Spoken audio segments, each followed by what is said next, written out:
This is on everybody's list, I'm sure of it. Does that pain me to say? Probably. So for me, it's not a must-do on my list. I can't disagree with you. Hey y'all, it's LJ here, owner and founder of Smart Moms Plan Disney and Smart Moms Travel. We are so glad you're here for another episode of the Smart Moms Plan Disney podcast. Now, here's your host, Allie. Welcome, everyone, to not only another episode of the Smart Moms Plan Disney podcast, but a very exciting and special episode. We have been having so much fun planning things that we were going to discuss on this show, listening to feedback. If you are listening, tuning in every single week, we just want to say thank you so much. We have had so much fun getting to know all of you in our Facebook community and on our Instagram at Smart Moms Plan Disney Podcast. We appreciate all of you so much, and we've been listening to the things that you want. As you all know, we take the seven dwarves and the number seven very seriously on this show. And so for the next few episodes, we are going to be doing something a little different, breaking the Smart Moms Plan Disney podcast mold and diving a little deeper into each of the seven dwarves and how they can help make your Disney planning even better than you thought it could be. We are going to start today with Happy. I'm here with Katie and Haley. What's up, girls? Hey, hey. Hi. And today we are going to use Happy to come up with what we think are the seven must do, must see, must experience things at Disney World that make us the happiest. These are Disney World specific things. We all have come today with our own list of what that might be. And we're going to kind of battle it out here, go back and forth and decide what those seven things are. Because we all know that we want to take a million Disney trips in our lifetime with our family. But the reality is it may be a one and done thing. And a lot of times we're hearing from listeners that just want to know, what are the things I have to do? What are the things I have to see? And while there are so many things to see, do, and experience at Disney World, we do believe that there are some things that just cannot be missed. So that's what we're going to try to do today. Did you all have a strategy coming up with your list? Did you think about things that maybe you had done several times, or maybe you only did it once, or maybe it was attached to a memory? What was your mindset when you kind of came up with your personal list? So whenever I was thinking about my list, I looked back on what are the happiest moments that I have had at Disney World, and I thought about like those core memories, right?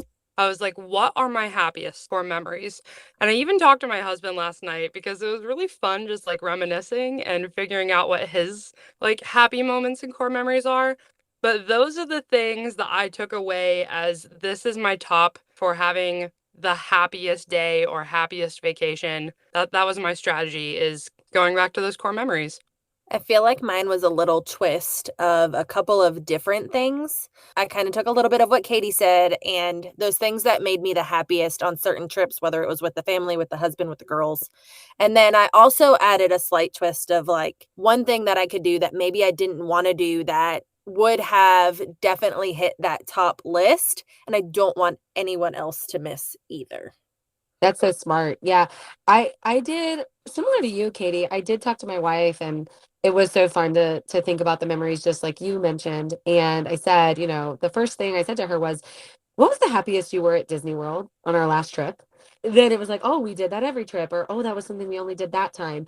And that's kind of how I came up with my list. And I'm super excited to go through this and see what we have the same and what we have different, and hopefully come up with one cohesive list that everybody can experience. And I also sort of came from the mindset of a family taking the one and only trip, like I was mentioning before. And if you only take that one trip, what are the things you need to do to make sure that it's, you don't leave saying, oh, I missed that and I'm never going to go back. What are those things you can't miss? I also want to mention for listeners, we have a really fun and exciting opportunity a few weeks from now. Are going to be taking, when we get to our Dopey episode, we need your help. We're going to be taking submissions for the funniest, silliest mistakes that you may have made. It could be related to anything. And we know that you made silly mistakes. We know that we've made silly mistakes, and we want you to share them with us. So if you head to the link in today's show notes, or if you're following us on social media, we'll be dropping the link. It's very quick. Just hop over there, grab it, click it, and let us get a laugh out of your silly mistake. And maybe when we get to our dopey episode, we'll share yours on air. So grab that link and give us all a little laugh. Okay, are we ready to dive into the things that are going to make us happy today? I'm ready. Let's bring it on. The happiest episode. Let's go. Oh, yeah, let's do it. Okay, I have a really good one, I think. I think you are both going to agree with me on this one. If you go to Disney World, there are a lot of iconic attractions, but Disney isn't about riding rides only. There are other things that are important as well, which we've talked about on the show, right? However, I have had this sticker on my laptop since long before I was a Disney planner that says the mountains are calling. And it has a picture of Space Thunder and Splash as it was before. Now it's becoming Tiana's Bayou Adventure. So for me, one of the things that are must do is to conquer the mountains, ride all three. You ride Space, you ride Thunder, you ride Splash. You have to do it. Those are iconic. Yes, there are lots of iconic attractions. No, you're not going to do it all. But like, you can literally buy a t-shirt that says, I conquered the mountains if you do all three of those. So I think riding those is a really important one. I like that angle. I would definitely say it's on my list to hit all of the mountains. And now that my kids are getting older, I'm so excited because I actually can like prioritize hitting the mountains on the parks. Like my oldest is like, "Oh yeah, mom, let's go ride Big Thunder. Let's go ride Space Mountain." And I'm like, "Yeah, kiddo, let's go." So I definitely think that that is worthy of being in a top seven for your happiest like vacation ever. I didn't put that on my list though.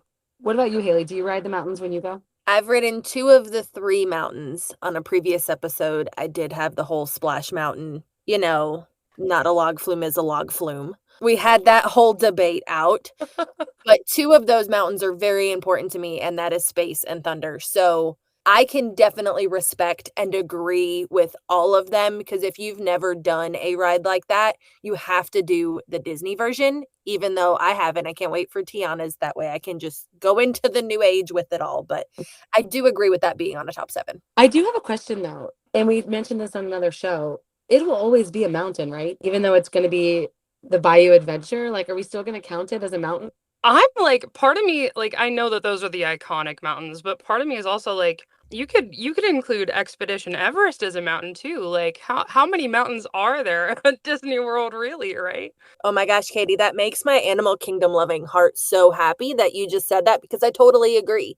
I really think it should be the 4 mountains. And I think no matter what, whether it's called Splash Mountain or not, it's going to always be one of the OG mountains. Yeah, I agree. I just want to say for the record too, I'm so excited for the retheme. I cannot wait. Okay, before we decide if that makes the official list, why don't each of you tell me something from yours and we can kind of decide if we think, because I mean, I think riding the mountains is a really important thing on a Disney vacation. Like everybody knows what those attractions are. Not only are they fun, but they're iconic. And I don't know. I just think if you're going, you may only go one time. You can't leave and not have ridden them. I'll let you go first, Haley. What do you think? Do you have another option? So, Allie, I'm going to play off of one of, the one you just said just a little bit here. So, one of the things that made my husband and I the happiest on our last trip is we actually rope dropped Everest. And so when everybody runs to Flight of Passage, we just, take the other turn and we go over to Everest. We rode it 3 times without more than 6 people on it. And we were the first ride of the day. And it had a little celebration with bubbles at the gift shop, and everyone that was working down there was so excited. I had no idea it existed. I don't think a lot of people know it exists, but it made us so happy and was like the perfect start to the morning. After those rides, we skipped off to Pandora, and it was hands down like one of those fun little magical experiences that just added to that morning. So you think rope dropping Everest should be on the top 7? Yes, hands down. We could almost combine them into one big experience and say, like, ride all the mountains and try to rope drop one. I wonder if other attractions do big celebrations like that. I've been to Disney a lot of times. I've ridden a lot of things. If you're a listener and you've rope dropped and been the first ride of the day on another big attraction, please let us know if they do a celebration of any kind. Yeah, for sure. I want to know that. I have rope dropped Everest before, and we have gone on it This was like our first trip, and our kids were 5, 2, and 4 months old. And there again was no line. And we went on it back to back to back, and it was great. We weren't the first ride of the day, but it was great. And Matt and I, like, we loved just spamming that ride to start our day. I mean, because if you really think about it, if Animal Kingdom is letting people in at 7:30, how many rides have happened by 8 a.m.? So even rope dropping, can be several rides before you. Like to be the very first is such a unique, cool experience. Yeah, for sure. Okay. Do you have anything else, Katie? I mean, I'm feeling pretty confident with this option here. That's a good one, and it did go along really well with yours. I'm actually gonna pivot because as much as I am a thrill junkie, I guess I'm more nostalgic. I don't know. So I'm gonna go with something that was on my list that might not be on your guys' lists is sprinkle pixie dust. And what I said, or what I'm talking about whenever I'm saying sprinkle pixie dust, if you don't know, whenever you go to Disney World, if you do like small acts of kindness or anything like that, that's called sprinkling pixie dust on others.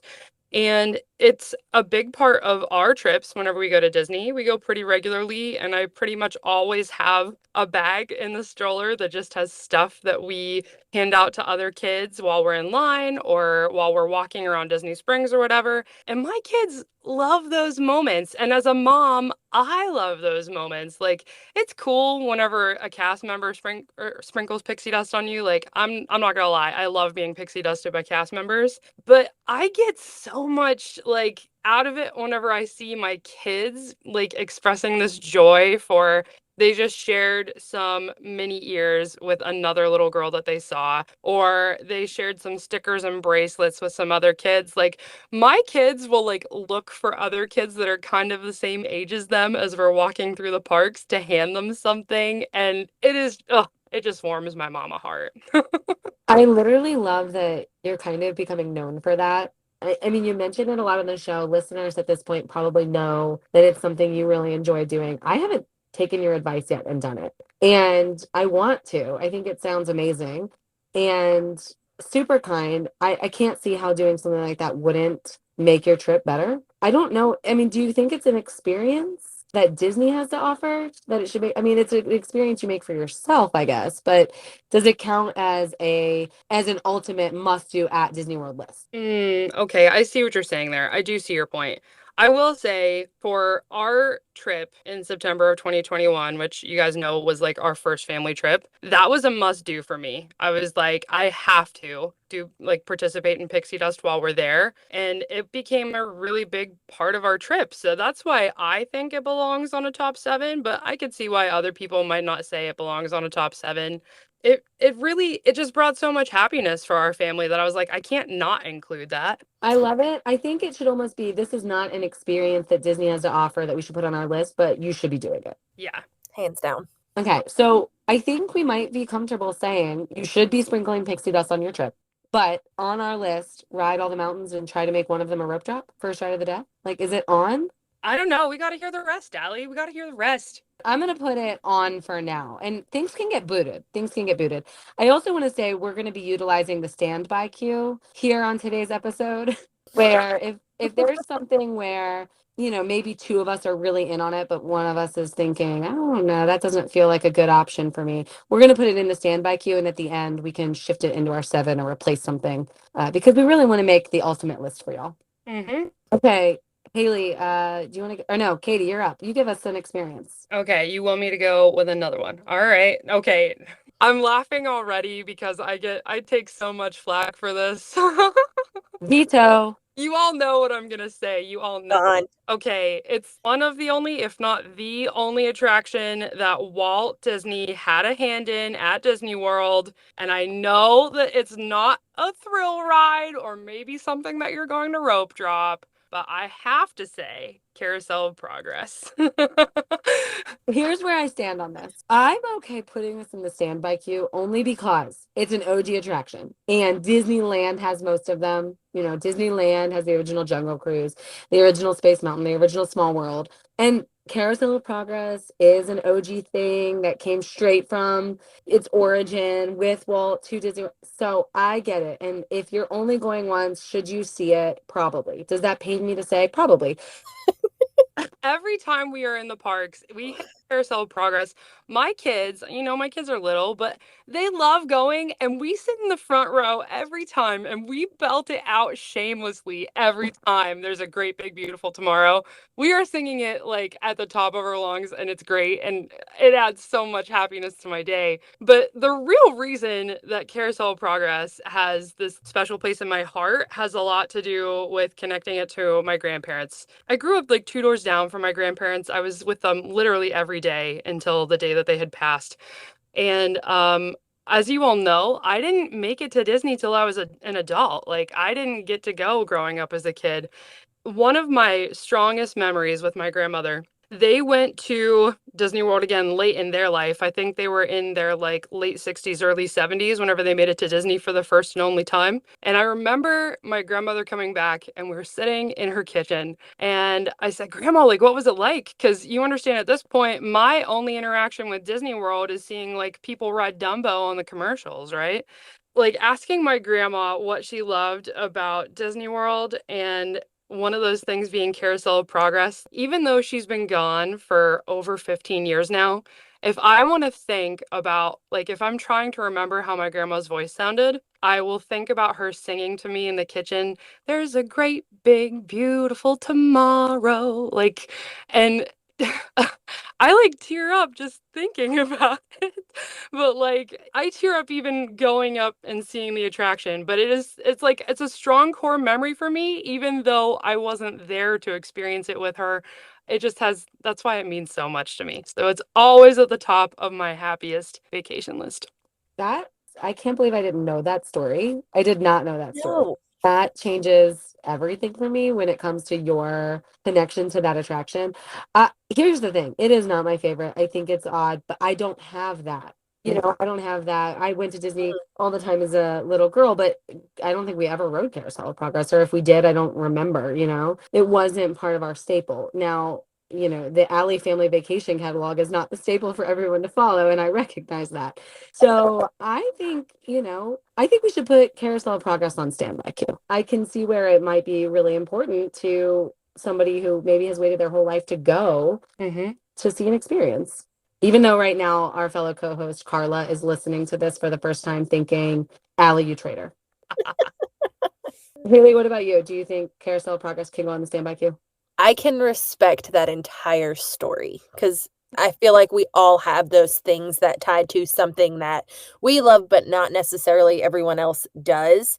And it can be an experience of any kind, depending on what you think of the ride. But I also feel like standby queue to me is a good place for it to be because it is one of the things that Walt had his hand on. So even if you don't have that story, that beautiful story that Katie has, you still can see the value in, okay, I at least need to ride this maybe one time just to say I've been on something that Walt touched because I don't have intentions of going to Disneyland right now. So this is the closest you're going to get. Yeah, that's great. Okay, that's where it is. I have another one. So I'm calling this the three Mickeys. You got to have a Mickey food. For me, that's going to be a Mickey bar. We are similar to you, Katie. My grandparents are attached to a lot of my Disney memories, even though you didn't go with your grandmother. I actually did go with my grandparents annually. It was a very big deal for us. And my grandpa always couldn't walk all the time. Like he couldn't, I mean, he kept up, believe me. He actually ran marathons when he was younger, but he would need a break. And his break was always sit on a bench with a Mickey bar. Like I can just remember my mom and grandma being like, just get him a Mickey bar. And, you know, he would sit and eat it. My family is moving. And I was cleaning out a closet. I found a bunch of my old Disney things, which was really fun for me. The only old photo I found from a Disney trip as a little girl was my grandpa holding a Mickey bar, like half eaten. And I could not believe that's what I found, because when I think of him and I think of Disney, and I think I maybe even talked about it on the show before, I'm thinking of him eating a Mickey ice cream bar. So I always eat one every trip and I always think of him. And that's the photo I found, was him eating one. And so for me, that's what I would pick for my Mickey food. But of course, there are Mickey pretzels, which some would call hard as a rock, and I would call delicious. You have the Mickey ice cream sandwich. There are Mickey waffles. All Mickey is on all the food. And so have one of those of your choice. Take a photo with Mickey at a character meal or a meet and greet. You could do Sorcerer Mickey or Dapper Mickey, depending on where you are. Safari Mickey, doesn't matter. And buy a set of Mickey ears. Maybe even get your name on them. I like that. I like that idea. Have you seen the people that they'll bring a pair of ears that they're like black leather, and they'll bring one of those silver Sharpies, and they'll take that as their like autograph book for different meet and greets? I think that that's genius. And I think it's another way that you can sort of add another dash of magic to your three Mickey ideas. I can definitely get down with this one. It is not on my list. I am a little bit mad I didn't put it on my list, but I agree with all of it because I'm one of those that loves, the hard as rock pretzels that are delicious to me. And with me, I have to get the cup of cheese. It's just what I do. And we always get one, regardless of what park we're at. I can't even, as much of a Lion King lover as I am, get myself to buy the Simba one because I have to have the Mickey one. And I always have ears, always. So hands down, yes. And that black leather idea, Katie, I have seen everywhere. And I wish I would have known something like that when I took my daughter years ago for her first trip. Her and I, we had our first trip together. So I wish I would have known something like that because it's so fun and something you can keep for so many years. And then, of course, you got to get a picture with Mickey somewhere. So, hands down, I am all for this being on that top 7 list. It's a good one, right? It's like you go and Mickey Mouse is hopefully you meet other characters, and character meet and greets are important, but like Mickey is Mickey, and he's not even my favorite. Yeah. Yeah, I completely agree with that. I was gonna say too, like, do you remember like the first time your kids met Mickey? Like, is that like permanently ingrained in your brain? Because I will literally never forget that moment. And whenever 2020 was happening and all of the things that came along with 2020, like they had to take away those like close encounter meet and greets. And I know for so many people, even adults that had gone to Disney their whole lives, like it meant so much whenever they brought it back, and like adults were crying meeting Mickey again, right? Like it means so much, and it's so like hard to describe whenever you're not there in the moment, but it does mean a lot. But man, that first time that my kids met Mickey, oh, My daughter met Mickey Mouse for the first time at Alani in Hawaii, and I just shared the picture with you both. Actually, I can probably put it on our social media as well. It was it was magic. It was like an ad, y'all. We were at the Alani has a character meal. Mickey has a meet and greet before. He knelt down on one knee and outstretched both arms, and my little 14-month-old ran to him, and I cried. It was the most beautiful thing, and that was the first time. It was amazing. So, I think that those are a must, right? Do those go on, the three Mickeys? Absolutely. yeah, that has to go on the list. Okay. All right, Haley, lay one on us. Let's hear it. See, I could go one of two ways with this next one because we kind of just touched on it a little bit. So the three Mickeys are great, but I also feel like that first time with your kiddos, I don't care the age. They could be under 1, they could be 18, but you have to meet characters. I hear so many people say, well, we're not in it for the characters, we just want to do the rest. But even an 18-year-old meeting their favorite, say Stitch, for the first time, you can't tell me that they're not going to light up and see part of that magic. So I feel like meeting the characters outside of Mickey is so, so important because it's going to tie all of those things that they're seeing in rides, that they're seeing in food shapes, on everything. I feel like that's what brings it together for my kids. And for my daughter, we saw when we went with her the first time, probably 30 characters. We filled one of those little like mini autograph books to the brim. We filled that thing. And at first she was scared, and then she got so excited And one of my now almost 10-year-olds, he turns 10 in 2 weeks, he was scared at first, but then the second he saw Goofy was like, oh my gosh, the face changed. And all of a sudden, he loved Disney. At first, he was all mad because we had to take turns. And then the second he got to meet Goofy and got his little Goofy hat, I mean, done. So it's things like that. I think you have to meet the characters. That's a good one. I was gonna say too, like my girls are obviously really into meeting the princesses, and it's sort of becoming a thing that every year for their birthday, I won't spoil what's next on my list, but we have a tradition and they go and they meet Mickey and then they meet the princesses. And it means a lot to them to be able to do that. And like my daughter Bella, who is 7, like she remembers having this conversation with Tiana where she was like, make sure like you can talk to my mom, we're gonna make a gown, we're gonna go out and have a night, we're gonna dance, come to my restaurant. Like Bella asks me all the time, Mom, when are we doing that? When are we following up with her on that? And I'm like, oh my gosh, like the magic is so real for her. Or even like down to my 2-year-old Tally. Tally is too little to maybe get a makeover at Bibbidi Bobbidi Boutique. But we dressed her up as the fairy godmother, and I remember Anastasia and Drizella, the evil stepsisters, were walking around and saw her and had this whole moment with her, and I'm like, ah, it was so cool. I mean, are Anastasia and Drizella at the top of your list of characters to meet? Like, probably not, but it was such a really cool encounter that it became like a core memory for us. I love that. I love the character interactions. Similar to both of you, have great memories of my kiddos meeting their favorites. Haley, you mentioned Stitch. We did breakfast at Ohana. My oldest is in a bit of a Stitch phase. My niece is as well. And they both got to have breakfast with Stitch last December. And you know that's going to be something they remember forever. So prioritizing that is important. I almost wonder though, is meeting them the most important thing, or do you think that seeing them in a parade is enough too? Like, because my son's favorite was Oogie Boogie, and I've told the story about how Oogie Boogie like interacted with him from the parade float, and Rapunzel interacted with my girls from the parade float, and they're gonna remember that as well. So, what do you all think? I have both. Meeting Rafiki for me was everything. He's one of my favorite characters. That hug, I swear we held on to each other for 30 seconds because he knew that it was big to me. I don't know if he saw it on my face or what, but it was hands down one of the best character experiences and getting to talk with him for a minute. I also had an experience. I had just gotten my Jessie ears and we happened to be there on Disney Plus Day, something I didn't even know was happening. And so in my head, I have to get a video of her knowing that I'm wearing my ears. She came over and pointed at my ears and did a little dance and drew me a heart. And I watched that video over and over again.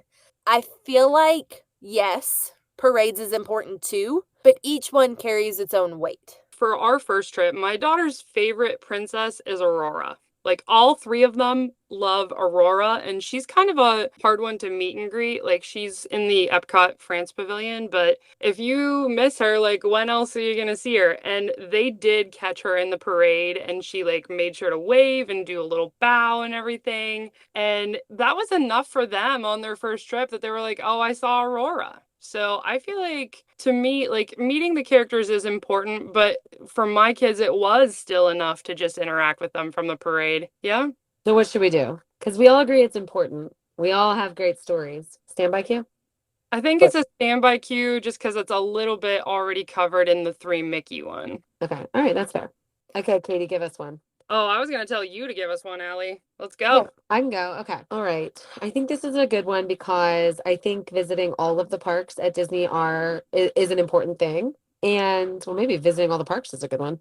Not on my list, but that would be good. We've kind of touched on a couple of the parks already. What about either visit all the countries in World Showcase or attend a festival and visit all the countries in World Showcase? So one or the other, because the only reason I feel comfortable with that is because there's pretty much a festival going on at Epcot during all points in time of the year. You know, if you're there, there's probably a festival. So I would say like attend one of those. Doesn't really matter which one, as long as you get to attend one, even though some are better than others. It's pretty awesome either way. And make sure you kind of visit all the countries. It's such a unique thing that Disney has to offer. I feel like visiting all of the countries is something that a lot of people miss because they assume they hear Epcot and they associate it with let's go get drunk. And I say that strongly because those two, for whatever reason, yes, you can drink around the world, but it's not a party park where, like, hey, there's bars and everybody's dancing. And I feel like it gets that rap. So when you say, yes, go immerse yourself in each one of those countries, Disney's done such a great job at literally making you feel like you are traveling without a plane ticket for the entire day. And there's little museum areas, there's little discovery areas. The gift shops are fantastic. The food is great. You can get a little snack. It's hard for me to say no to that one, Allie. My thoughts now, I know I've said it before on the podcast, but I'm hardly ever at the parks with just adults. I'm usually there with my kids. If I was there with like an adults trip, I'd be like, yeah, let's take time to explore each of the pavilions. But I'm usually like hurrying with my kids to Remy and then hurrying with my kids to the Frozen ride. I think if you wanted to say about Epcot, I would say make sure you hit a festival. I don't know that I would necessarily say explore each of the pavilions, but take that with a grain of salt because my experience at Epcot is different from your experience at Epcot, right? Yeah, it's so funny because I imagine you with your girls, being unhappy and crying. And I've told the story about my nephew on the show before crying over like he wanted some sort of Remy stuffy. And Epcot can bring out the more colorful parts of our children, on the heels of a long vacation. I get that. I can see, but I thought this one was going to be a harder sell just because a family with young kids spending time in each of the pavilions and actually taking the time to explore Epcot is going to be a little bit more difficult. And I am approaching this as the mindset of you're going on that once in a lifetime trip and what are you going to experience? And so I can see where it could be difficult. But then on the flip side of my own statement there, I'm kind of thinking, well, if it is that once in a lifetime must experience trip, you're not going to see all the countries. And so that's why I had to put it on my list. I'm okay throwing it in standby queue for now and not saying, yes, it's in on the list. But I thought it was super important to talk about because Epcot has so much to offer. Epcot has great rides that are undervalued. Honestly, its experience as a whole is, I think, misunderstood, kind of like Haley was saying. But if I'm thinking of the ways to incorporate Epcot on a list of 7 must-do things at Walt Disney World, then attend a festival and see the countries would be the one I would say is the most important. And those festivals are so fun, no matter which one you end up going to. Yeah, it's just a great time. So unique. Disney does it right. Sometimes we've talked, and don't worry, we're going to talk more about the things we think maybe Disney doesn't get right. But today is the show about the things that Disney does get right, and you imagining your family there and just smiling and crying together and enjoying these things that we've all experienced before, or maybe haven't, as Haley pointed out with her list. But it's one of them for me. But I'm okay with not putting it in yet, but I would like it to be considered. And I think we've got a nice little list being worked here. Now, Katie, give us one. All right, I'll give you one now.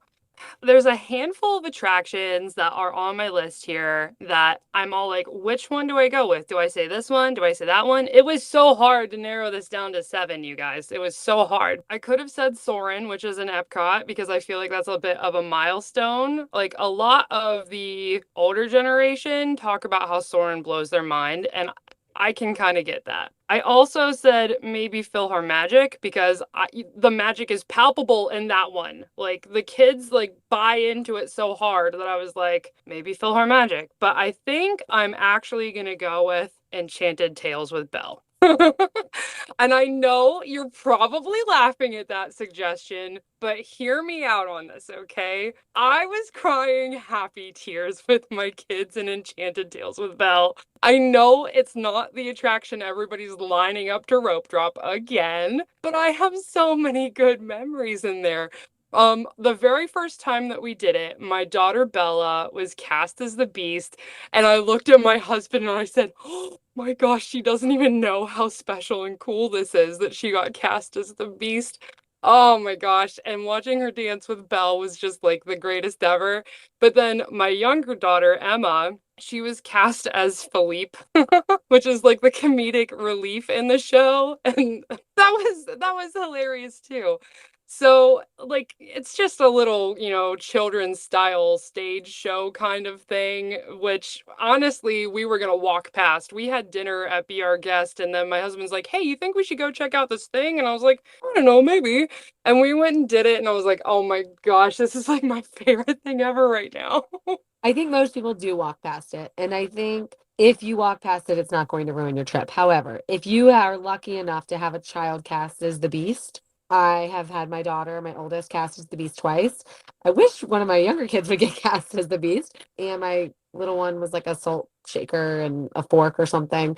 And it was, adorable. It's special no matter what. Like, it's adorable to see your kids interacting and being part of the story, of course, and then getting a little bit of one-on-one time with the character, which we've talked about a lot.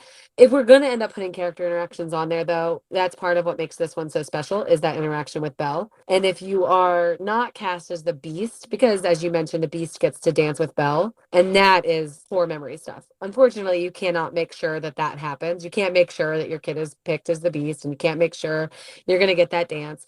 And so for that reason, yes, your kid being the Beast and dancing with Belle, I would say that's a Disney must, but since you can't make it happen, I would be more comfortable leaving it off the list. That's fair. That's fair. Okay. But I don't disagree with you that people should know about it. I mean, and not to say that if your kid's not the star, it's not worth it. But having your kid be in that position is extremely special. Mhm. Okay, good. So I agree. I'm glad you mentioned that. I love it. Super fun. If your kid gets to be the Beast, what a special thing. But are we comfortable saying it's not like a 7 ultimate you must do? All right, fine. We've got a good start here. We've got a couple things that we all agree on in the standby queue. A couple things have made our list, and we've given a couple the boot where, hey, there's nothing that's going to be a bad experience at Disney World, but worth mentioning, maybe it's not on the ultimate list. We are going to continue the conversation, come up with what we think will round out the list, or work our way towards doing so after we take a quick break. Hey, Smart Moms Plan Disney podcast listeners. Have you joined our online communities yet? You can find us on Facebook and on Instagram at Smart Moms Plan Disney Podcast, where we're connecting daily with listeners, answering questions, and sharing our favorite Disney memories. Joining one of our communities, especially on Facebook, is like pulling up your own chair and joining the conversation yourself. Why let Tuesday be the only day you hear from us? Come join us to continue episode conversations, or maybe even tell us if you disagree with something we've said. We're planning trips, offering tips, and ready for you to pull up your chair. So follow the links in our show notes and join us at Smart Moms Plan Disney Podcast on Facebook and on Instagram. All right, welcome back. We are working our way through the happiest episode of them all, making a list of those 7 must-do rides, experiences, attractions, maybe food, things that we think are going to make you happy on your vacation. And if you're heading to Disney World, you cannot miss. We've come up with a couple. I'll just say right now, the 2 things that are currently on the list, and we've already agreed that things could get booted off the list. We have Ride All the Mountains. That's going to be Space, Thunder, Splash, which is also now Tiana's, and Everest we added to the list, and try to rope drop one, maybe even be the first ride of the day. And we have on there our 3 Mickeys. That's going to be Food, Photo, and Ears. We only have 2. We get 5 more. We have a lot in our standby queue, so I think we're doing really well. I feel good about where this is going. And Haley, you are up with an experience. I'm going to throw a big one in here, and I do have to say, I really think we're all going to agree without any sort of anything. I know what I'm throwing out there. But if you are going on one trip and you're only going to be there one time, you have to find a way to utilize those promos to get into deluxe hours. Ooh. Deluxe hours are, now, when you think of a Disney park for staying on site, it's, well, that's going to cost me more money. The value you get out of deluxe hours, you can start your day late if you have kids. Let them stay up to that 11, 12, 1 o'clock mark and experience Disney all in lights with nobody in the park, if any waits on rides, and exiting when nobody's there, and you can get those at-night pictures. That's some of those things that, even as a little kid or as a grown adult, you're never going to forget. I have to say that whenever I was coming up with my list, this was like, oh, do I put deluxe on there? Do I not? Just because, again, I'm in the same camp as you, Haley. Like, those deluxe after hours are worth every stinking penny. It feels like you rented out the park to yourself. Yes. It's amazing. It didn't make my list, but I'm willing to say that that probably does need to make the ultimate list. So I was also considering this, and the reason I ultimately left it off was because I do know that for some families it's just not a realistic, staying deluxe is hard. So I kind of have an idea here because what I replaced it with was stay on site. I think everybody has to like experience being in the bubble once, and I went that route because that feels more inclusive and wider spectrum. What if we said something along the lines of like stay on site and stay one night, like at least one night deluxe, because a lot of families could build a vacation with the help of a travel agent where they stay on site, but they prioritize doing that one night deluxe at the end of the trip where they're going to get the after hours that we're talking about and kind of get the best of both worlds. I think that's a fair way to do it. And I'm glad, Allie, that you said about like, your TA can help you plan these things. And that's what we're all here for, right? Like, we want to help you plan the most magical trip. We want to help you like get the most bang for your buck, so to speak. So even if your budget is more, I can stay value, then splurge that one night for deluxe. I feel like that's a really fair way of doing it. And split stays for the win, right? Yeah. So are we more comfortable saying that because it covers both? Stay on site at Disney World and prioritize one night deluxe for after hours? That's a fair way to put it. Yeah. Okay. All right, cool. Katie, let's go you. You're next. All right, I'm next. Okay, this one, I feel like it's not on your lists, but all of the rest of them that are on my list, I feel like you probably all share with me. All right, let's hear it. The Frozen sing-along in Hollywood Studios. Listen, I see you right now. I see that you're like, Katie, facepalm. No, if I were going on an adults only trip, I would still hit the Frozen sing along because it's just that good. Like, okay, from a happiness standpoint, like if I go with my kids, it is like the best of the best for happy moments because my kids are screaming let it go at the top of their lungs, and it's just great. It's just great the whole way around. But if I'm going like just as an adult, like there's a moment in the show where, winter's a good time to stay in and cuddle, but put me in summer and I'll be if you insert the right word there and you shout it, they will acknowledge you from the stage and call you a sick punk. And I laugh Oh so my gosh. The Frozen show is hilarious. It's my wife. It's her favorite thing at Disney World. That and Mickey and Minnie's Runaway Railway. And they're just right next door to each other. And she's like, we have to do them. They're must do for me. She laughs so hard. You're right. It's adult humor that goes over the kiddos' heads. And they just love that Elsa's there. We talked a lot on the holiday episode about snow in Florida at the Christmas party. And yeah, when it snows in the theater, you better believe that magic is real and the kids are all belting and they're so happy. Is it when I think I'm going to Disney, does that ever pop into my head as one of the things I'm about to do? Absolutely not. And so for me, for me, it can't be the ultimate list because I do, when I go to Disney, I have those things where I'm thinking, oh, I can't wait to do that. And while we do the Frozen show and I get excited when we're coming up on it, it's not until we're heading into the theater that I'm like feeling that excitement. Do you know what I'm saying?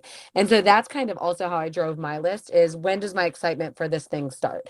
Is it before I arrive? Because then I know it's something worth anticipating, or is it right when I walk up on it? And that would be more Frozen to me. So I do think you should do it. I don't know that it's a 7 ultimate thing to do at Disney World. Oh, come on. This at least has to make the standby queue. I'll put it there. Yeah, I'll put it there.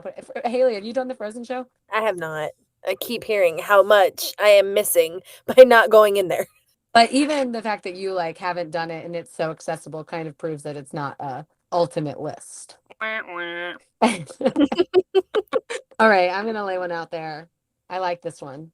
I combined it too because I kind of felt like it was a dual experience, even though it's 2 separate parks. I think both are important, and I thought it was okay to combine them because it gives a similar energy. Visit Star Wars Galaxy's Edge, as well as the world of Avatar, Pandora, specifically, hopefully, Pandora at night. So Galaxy's Edge is located at Hollywood Studios. It's the immersive Star Wars land. Honestly, the first time I had ever been inside Galaxy's Edge, I had never seen Star Wars. So it was a little underwhelming in that sense. I kind of walked in, I didn't know what I was looking at, but I could still really appreciate it. And the best part for me in that moment was looking around and seeing seeing Star Wars fans just completely, some are crying, you know, and the character interactions are so great. You don't, this is a place where you don't have to seek them out. So I've been back many times since, and I've now seen all of the Star Wars movies, and people know that I'm in love with Kylo Ren. And, you know, I actively seek him out on every vacation. We go to Galaxy's Edge so I can find him, and I'll spend a good 5 minutes standing in front of his ship where he is, you know, just trying to get him to acknowledge me. And the stormtroopers come up to my son and they try to recruit him to the dark side. And he loves it and he stands up to them. And it's just so adorable. And it's Galaxy's Edge is just one of the rare places that really promotes spontaneous character interactions. They're walking around and they're ready to be with you and talking to you. And that's really, really unique. So that's why that's really special. And honestly, when you turn and see the Millennium Falcon, it's unbelievably impressive. And then when you head over to Animal Kingdom and you see Pandora, and you have this world that looks one day during the day and this other way at night, so different and so, so gorgeous. You know, the plants are actually look like they're floating and they're huge and it smells so good. And it's really, such a feat to have accomplished Pandora, you know? And so you're never going to see outside of going to Disneyland's Galaxy's Edge, you know, Galaxy's Edge and Pandora are two really, really well done, fully immersive, must do see experiences. All right, Allie, you seriously had to take that one from me? Goodness. All right, that's on my list too. Together here, one ultimate. So see it as me and you working together in harmony.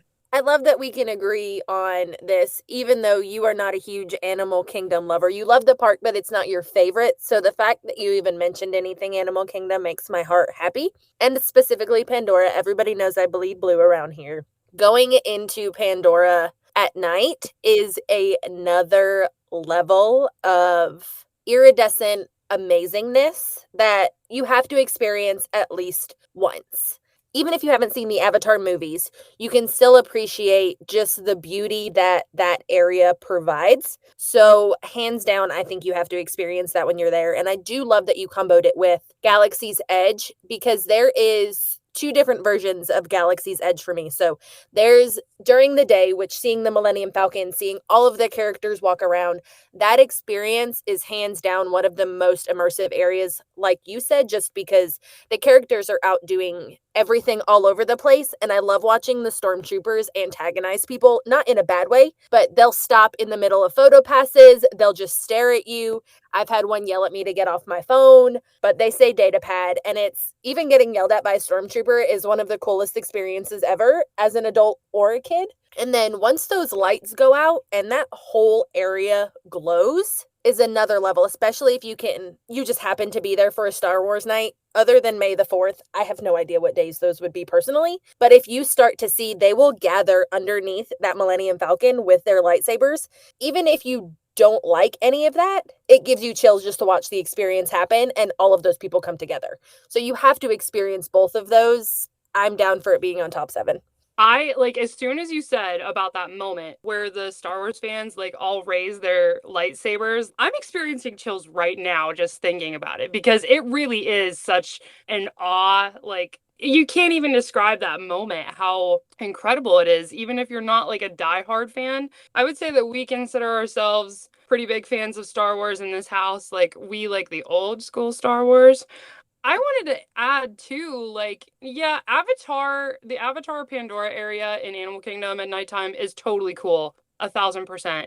But I actually think that Galaxy's Edge is really cool at nighttime too. I feel like it's a better experience at nighttime as well. I mean, I didn't put it on my list that we should do like Pandora and Star Wars, but it is They are very singular experiences and really, really cool. One of my favorite memories from our first trip, my daughter Emma was 2 at the time, and we were riding Smuggler's Run for the first time on the Millennium Falcon. And I didn't know what it meant to be a pilot or a gunner or an engineer. And they made me and my 2-year-old both the pilots. And we epically wrecked the Millennium Falcon, and that is like one of my favorite memories is laughing so hard because we like epically wrecked it. But we laughed so hard that whole time. It was great. Yeah, my 3-year-old twins flew us on the Millennium Falcon, and that was hysterical as well. We were dying laughing. My wife and I were in the back, sort of doing the job, the engineer, I think it is. Yeah, because my oldest daughter was a gunner, and it was the most hilarious experience ever. My twins were just flying us into every wall, and it was hysterical. And a pro tip for anybody that's a big Star Wars fan, you build a lightsaber, then you get a really, really late Oga's reservation, which even if you don't like alcoholic drinks, they have non-alcoholic as well. It's just a really cool hang. My favorite place to be in all of Disney, honestly.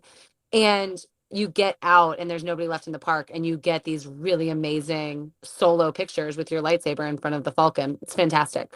So I mean, I sounds like we all agree, right? Yeah, I think we all agree on that one. It's going on the list. Cool. All right. I only have 2 left, so I think one of you are up. Yep. Okay, I got 3 left. And these ones I feel really strongly about, you guys. And I think they should have made your list. Okay. Time out. You also thought Enchanted Tales with Bells was maybe on my list, so we'll take that and see what happens.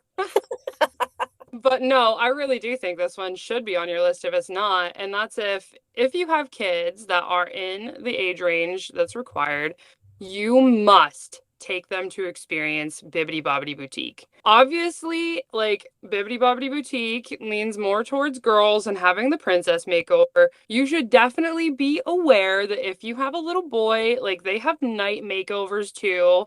I actually had a client that was sharing in my group recently about her little boy getting the night makeover, and she was like, "This was amazing! Like, of course you should take your boys to Bibbidi Bobbidi Boutique." I was like, "All right." So I would say if you have kiddos in that age range, which correct me if I'm wrong, I believe it's age 3 to 12, right? Yeah. If you have kiddos in that age range, you have to take them to Bibbidi Bobbidi Boutique. It is one of the only ways to get inside the castle. And it's such a singular experience. My kids, like, oh my gosh, the moment that like there's magic in the mirror, I don't want to spoil too much, but there was a magic mirror moment and that blew my kiddos' minds. Let me just preface this with some of my kiddos are neurodivergent and they really struggle with sitting still for a long time. And I was like, I don't know how this is going to go. Seeing my 3-year-old for her birthday do Bibbidi Bobbidi Boutique and sit like a little princess the whole time, and it was like she knew she was being pampered and she just thought it was great, and oh my gosh. And then the whole day everyone is like congratulating her or like saying hello princess, whatever costume they chose. Like you have to do Bibbidi Bobbidi Boutique. I can't disagree with you. And I'm torn here. I'm happy to I would not argue putting this on the list. And I considered it when I was making my list. And let me tell you why it didn't make it. And then I want to tell you why I agree with you. The reason it didn't make my list was because of what you said, if you have kiddos in that age range. And I really tried to make a broad list that everybody could go do and enjoy together. And that's why I left it off. And so for similar reasons to why I was okay not just throwing Visit All the Countries in World Showcase, the reason I was like okay with throwing that into the standby is also how I was toying with my emotions here on the Bippity Boppity Boutique. Because older kids who you're taking to Disney for the first time, Katie, you were older the first time. And if somebody handed you these are the 7 things you must do list for your first trip and you were 18, well, there's one that you would have had to cross off. So I was trying to avoid that. But that said, my kids' experience at Bibbidi Boppidi Boutique. And you know what? I have not taken my son to do the night makeover, and I know he will love it. And I have to take him. We actually have a cruise coming up, and they have the boutique on Disney Cruise Line. And so I thought about getting him a pirate makeover, but I do think I want to do the night at Magic Kingdom. And so I'm kind of toying with which one I'm going to do. But my gosh, especially my youngest little princess, when she was all done up and she picked a pink, it wasn't Aurora's dress, but I think it was supposed to be inspired by. And my older daughter picked a Jasmine inspired outfit. Holy moly. Were they smiling the biggest smiles you've ever seen in your life and the attention they were getting? Yeah, I mean, it was core memory stuff for my family. And so knowing that, I don't disagree with you, but what do you think about the fact that it maybe doesn't stand to be a core memory for every family going? Well, I think that this is something that you guys got to talk about whenever you're talking about missed opportunities. Because how many of us as adults are like, I want to do Bibbidi Bobbidi Boutique, bring that back. Like, I want to be. I think I want to stay far away from like an adult Bippity Boppity Boutique personally. What? Oh, cool. You could get like, they could do villains. Like, it would be like Disney bounding, but like for adults. Special package ahead of the Mickey's Not So Scary Halloween party. Maybe. That's an idea. That's a kind of cool idea, actually. But so we have really good reasons why it should be and why it shouldn't be on the list. I'm one of those that's never had a kid do it. My daughter, when we first took her, liked princesses, but she's never fully been, other than maybe Sophia and Elena, obsessed with princesses. She's always liked the other characters, and my boys aren't really into it either. So for me, it's not a must do on my list, so I didn't even have it as a contender. But I'm one of those that just doesn't have kids that are into that, but into the rest of what Disney has to offer. Interesting. It has to be at least standby queue. It's minimum that, yeah, because it's close to in. Yeah, I agree. I agree with that. Probably among our closest to in, if not in. Yeah. Okay. All right. I like that. We're doing really well pacing ourselves here because I really want to come up with a great ultimate sevens. And I feel good about what's in. And we have a lot to pick from here in our standby queue. Okay. Haley, you're up. So this one's going to tie far back. I say far back, a few years back for me. It can hit anyone on any level. So I'll say it broad and then kind of bring it in as to why. Celebrate something at Disney. Get the celebration pin and have it for your whole trip. So whether it's a birthday, an anniversary, a honeymoon, a just because girl trips, yes, they will give you a button for that. You graduated from college, high school, whatever it is, the experience that you get from cast members saying congratulations, saying happy birthday, saying happy anniversary, for a little kid to, yes, an almost 30-year-old now, it's one of my favorite things. So my husband proposed to me at Epcot a few years back, and not only was everyone around us saying congratulations, we immediately went to the cast member tent, got our just engaged pins. We got little cupcakes the whole time. We went to Tiffin's for dinner. They gave us a little special dessert and it said congratulations across it. All of the cast members, anytime we entered any ride, saying congratulations. We also did our first year anniversary and our honeymoon there too. He let me complete the trifecta. Hands down, one of the best Disney spouses I could ever ask for. I'm not normally a center of attention kind of person. Being at Disney adds that next level. So for a little kid, it could be their birthday, and it's so cool to have all of these people they don't know say happy birthday. I know as just the person going to, any person I saw with a happy birthday pin or other people I saw with an anniversary pin, I'd pop over and say happy birthday, or I'd pop over and say, happy anniversary. And just that coming out, people don't always get that at home. So getting it at the most magical place on earth, it's one of those things I feel like you have to experience. I love that you said that. And I was going to say too, like, I mean, we've leaned a little bit into the pixie dust angle here and how my kiddos really enjoy it. My daughter Bella can't read quite yet. She's just starting to figure out reading. And so she doesn't know what everyone's pins say. And she just assumes that like everybody's celebrating their birthday that has a pin. And she will walk up to everybody, no matter what pin you're wearing, and tell them happy birthday. Like, it's the cutest thing ever. I do agree that you should definitely celebrate something. Like, they even have like first time visitor pins. I have those like it's tucked away in our like memory keepsakes. There are pins from our very first trip that say first visit on them. People do acknowledge you for it. People do, like, they want to know that you're having a special time, and they will go out of their way to do that. Like, it's really nice. I kind of like this one because it helps with Katie, yours from earlier that I loved so much, which was the pixie dust, but we couldn't really find a way to put it in the list and make it like an ultimate experience. And this kind of leans into that, right? I think celebrating at Disney, and making sure, I tell my families all the time that I'm working with to get buttons while you're there. Whatever it is you're celebrating, just being at Disney is a reason to put I'm celebrating.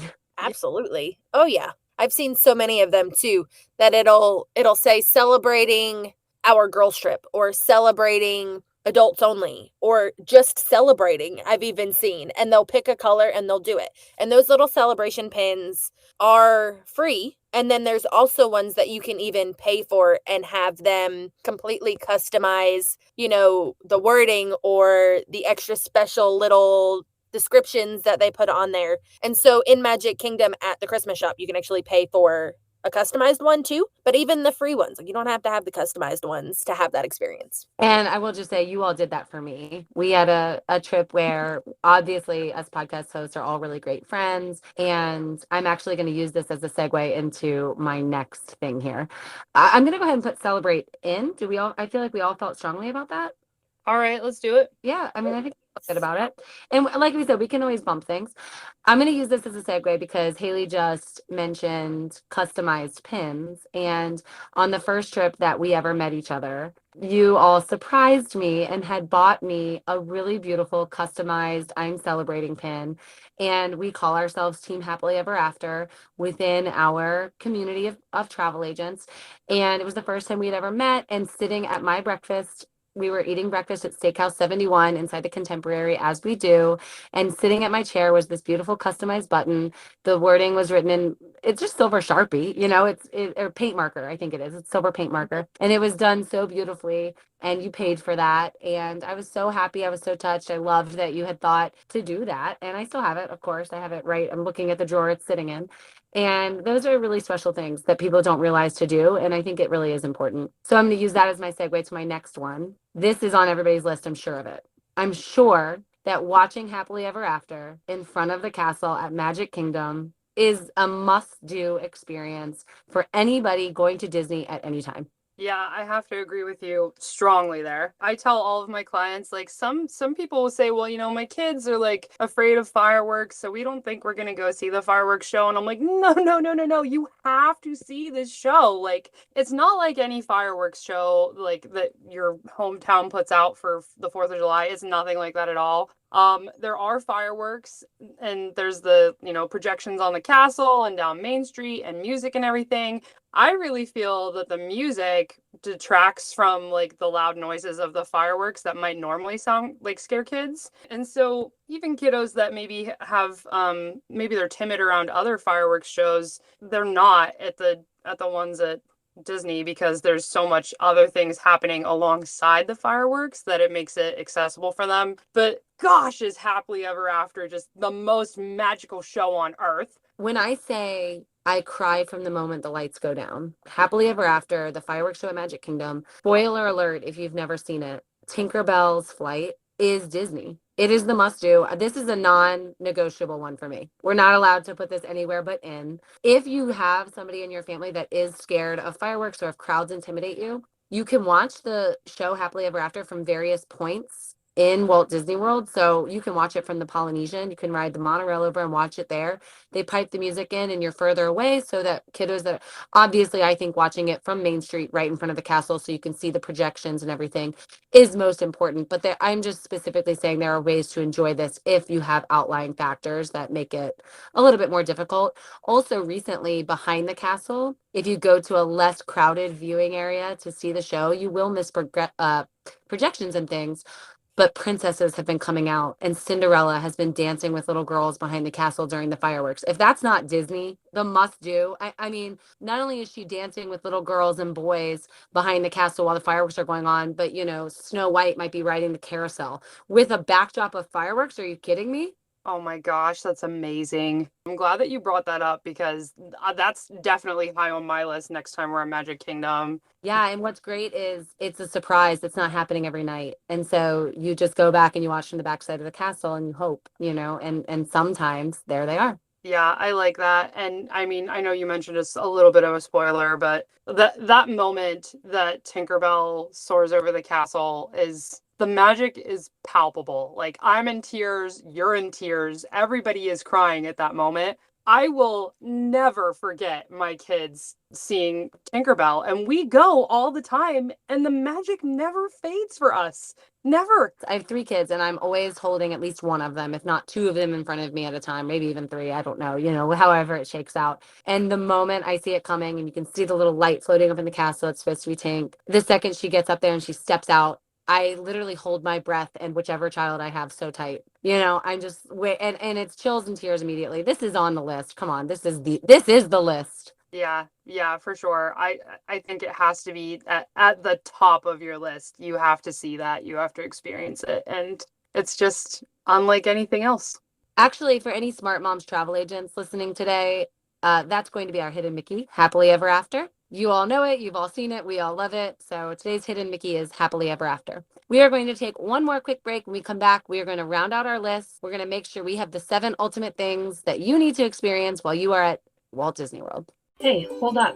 Looking for the ultimate Disney and Universal experience? What about vacations on both the West and East Coasts? Look no further, it's Christine, one of your podcast co-hosts that'll take you along on my coast-to-coast adventures like never before. Come follow along on Instagram at the Polyjuice Princess, your go-to source for all things Disney and Universal. From the iconic castle at Disney to the thrilling rides at Universal Studios, I've got you covered. Shoot me a DM with the word podcast to receive exclusive content for my followers. See you real soon!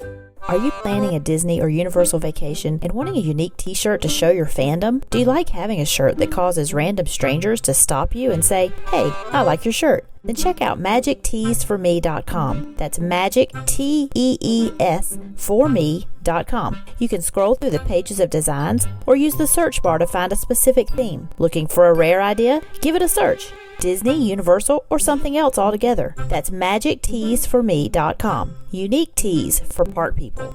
All right, we are back and ready to finish our list. We have 6 experiences currently on our list. We each have one more from our own personal list. We are going to give those, and then we have a long standby queue we're going to revisit and try to round this out. So, Haley, you go first. Tell us what the last thing on your list is. So at the beginning, I said that I'd have something that was a wish list item for me, something that I've always wanted to do, but I feel like everyone needs to know about and do.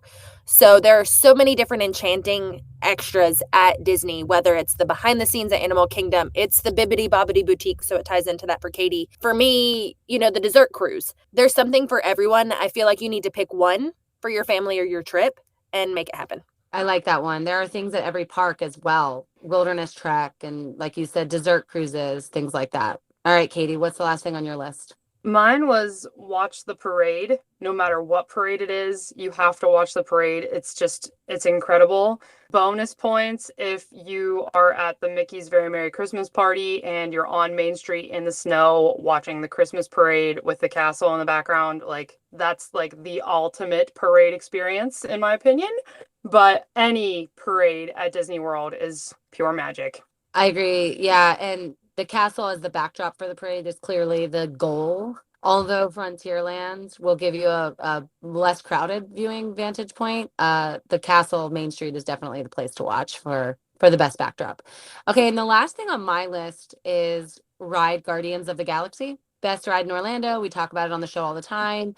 Out of body experience, change your life type ride. This is the type of ride. How many attractions do you get off of and you say, I'm different than I was before I rode? Mhm. That's how I feel about Guardians. I think I feel more full of life getting off that ride than I did going in. It's a thrill every time. I've ridden it so many times at this point. Plus it has the roulette music, different music it's going to play. So there's a surprise element, something that keeps it really fun. I'm going to throw all of those on the standby queue and we're going to go through here. I don't know if I said enough about Guardians just now because I really want listeners to know how fantastic I think it is and how important I think it is to ride because I think it's the best of the best of the best that Disney has to offer. It's completely amazing. I was gonna say I don't have very many like core memories that are just me and my husband because we're almost always with the kids. But one thing that I deeply cherish is we got to ride Guardians together and sit beside each other for once and hold hands on Guardians of the Galaxy, and that will forever like mean so much to me because when is the last time you just got to go with your spouse to an amusement park and hold their hand on the coaster?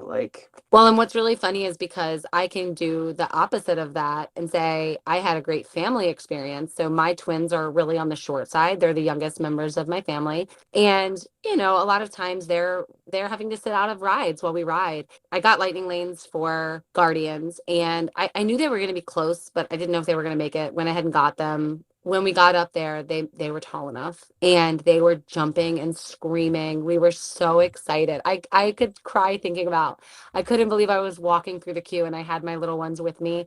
I could not believe I was going to ride this huge attraction with all three of my kids. It was mind blowing to me. And the five of us, as well as one of our family best friends that was with us on our trip. So the six of us all rode together. We got September as our song, which most Disney loyalists will know that September is the greatest song you can get on Guardians. And it was the greatest ride moment. So not only was riding Guardians with my wife, just the two of us for the very first time, one of my favorite ride moments of all time, but riding with my whole family when my twins were so proud to be tall enough for the first time, both of them. So for me, it's just, yeah, it's everything. Okay, currently on our must-do list, we have ride all the mountains, try to rope drop one. We have the three Mickeys, which would be a food, photo, and ears. Stay on site, try to include one night deluxe to get deluxe after hours. Visit Star Wars Galaxy's Edge, as well as Avatar, the world of Avatar, Pandora, celebrate, and watch Happily Ever After. I think I have an idea. We all agree that enchanting extras are really important and they're an awesome way to level up your trip. And we've talked at length about how not only should Bippity Boppity Boutique be on the list, but Haley mentioning them, I'm thinking, gosh, there's so many of these things that could really make your trip more special. And so many people don't know about them. Yeah. Would it make sense to combine that with celebrate? Like celebrate on your trip and do an enchanting extra? Yeah, I like that. Mm-hmm. I think we could almost combine them, and that's how we get both on the list because both are really important. And you can say, oh, Haley, you're celebrating your anniversary and you're going to do this dessert cruise. Or we're celebrating Bella's birthday and we're going to go to Bippity Boppity Boutique. Mm-hmm. Or we're taking our first family vacation in 5 years and we're going to Disney World for the first time and we're doing the wilderness trek, or the dessert party on the savannah, whatever it is. And so I think it makes a lot of sense to put those hand in hand. And I think we all kind of get a win out of that one. Yeah, I like that. I think that's a good idea. All right. So that leaves us with 6 on the list and the following items to choose from. Now, I think it's worth saying for listeners, all of the things we've discussed on this show are worth doing. There are a million things at Disney World you should do. And when we're compiling a list of must-dos, we really tried to think of every family. This can make sense for anyone if we hand it to them. The following things are on our standby queue: Carousel of Progress, character interactions, attend an Epcot festival and visit the countries of World Showcase, Frozen Ever After, ride Guardians of the Galaxy, and see a parade. We get one. There are so many attractions that you just listed there that I'm like, oh, you got to do that one, right? But I don't feel like any one of those attractions is better than others. Like, I mean, I guess you want to argue with me probably about Carousel of Progress compared to Guardians, right? Probably. I probably want to argue that. There are so many attractions that are just so good that you have to hit them that I kind of feel like we have to cross those ones off the standby at this point because they're all so good, right? Yeah, I can't argue with that because it's hard to say how does this attraction make the list, but this one didn't. And we did already put Ride the Mountains, Conquer the Mountains. And I feel confident in making a case for Guardians and saying you better ride that. If you're a listener and you're going off our list and Guardians doesn't make it, you better ride. But yeah, I can see marking off attractions because we did already include them with the mountains, which is such an iconic Disney thing. So I'm okay with that. So that's really going to bring us down to attend a festival and visit World Showcase, interact with characters, or see a parade. I think we go parade because as we talked earlier, you have those character interactions within the parades. So no, it's not going up and hugging them, but a wave can sometimes mean just as much or more depending on the age. Like I had Jesse wave at me. So I really think that see a parade, regardless of which one, they're also beautiful. They're also amazing. They have great characters. Sometimes you see characters there you don't have an interaction with. If you are going to Disney and you're never going to go back, you are truly missing something if you're not seeing at least one of the parades. Yeah, I'm with you on that. I think it has to be see a parade. And can I just say, I get grilled pretty often because one of my favorite characters is Pinocchio and he doesn't have a meet and greet. But the last time we were in Magic Kingdom, I waved to him from the parade. He waved back at me and I was like, wait a minute, is Pinocchio really acknowledging me from the parade? I'm just like some adult in the crowd. Is he really acknowledging me? I made a heart with my hands and he made a heart back to me. You guys, I'm 33 years old and I instantly cried at that moment. Like, it meant so much to me. And you gotta go to the parade. You sold me. It's the unique characters that are in them. It's the interactions without having to wait in line. I can't disagree. I can't argue a parade, even though it wasn't wasn't on my list. I could absolutely see where it's a bucket list type thing. And even though I don't think Main Street is the best strategic place to watch a parade because you can go to less busy areas, I think Main Street is the bucket list place to watch a parade. Castle backdrop, you can't beat. So I'm going to say watch a parade on Main Street and wave at a unique character. I love it. So here's what I want to do. We have our list of 7 ultimate things. I'm going to repeat them back. We want our listeners, you that have listened to us, duke it out here, decide what we think are the ultimate ones, agree and disagree. We want you to put them in order. What is order 1 through 7? You can find us on social media. Follow us at Smart Moms Plan Disney Podcast on Instagram. We're going to put up polls. We're going to put these in order. And I think we're also going to throw up our standby queue. If we left something off the list that you thought should have been on, or maybe we left something off completely and we didn't acknowledge it, please let us know. We are always wanting to be corrected, even though, we think we're right here. Here's the ultimate must-do list. We have Ride All the Mountains, The 3 Mickeys, Food Photo Ears, Stay on Site, include a night deluxe, Visit Galaxy's Edge and Pandora, specifically at night, Celebrate and include an enchanting extra, Watch a parade from Main Street and wave at a unique character, and of course, watch Happily Ever After, the fireworks show at Magic Kingdom with your family or friends or whomever you're traveling with. That is a great list. That is going to bring all the magic to your trip. I feel great about it. I feel like we nailed it. I can't wait to hear what you all think. Please also remember that as we go through our dwarf episodes here and we get to Dopey, we are counting on you to give us those dopey mistakes. We need to know what silly mistakes you made so that we can not only share with our listeners, but that we can have a good laugh and, correct those mistakes so others don't make them too. I can't wait for that episode. It's going to be super fun. And I know I have my own personal ones to share. All right, that's going to do it for us this time on the Smart Moms Plan Disney podcast. As always, if you're planning a trip or you're thinking about planning a trip or you're ready to start planning your next trip, you don't already have a Smart Moms travel agent that you're working with, please be sure to go ahead and click the link in our bio or in our show notes, get connected with a free Smart Moms travel agent and podcast host. We can work together, help plan the most magical trip, use our strategies, and get your family there. Please be sure to also sprinkle all the pixie dust all over our subscribe buttons on YouTube. Make sure you are leaving a 5-star review. If you're listening, share this podcast with your friends. If you like it, chances are they will too. They just need to know about it, so let them know. Join us every Wednesday in our Facebook community at Smart Moms Plan Disney Podcast for the Happily Ever After show, where we're going to discuss this week all of the happiest things that we've put on our list. And we want to hear from you, what we got wrong, what we left off, or what you agree with. Maybe you didn't know about something we mentioned today. We want to know. Until next time, we'll see you real soon.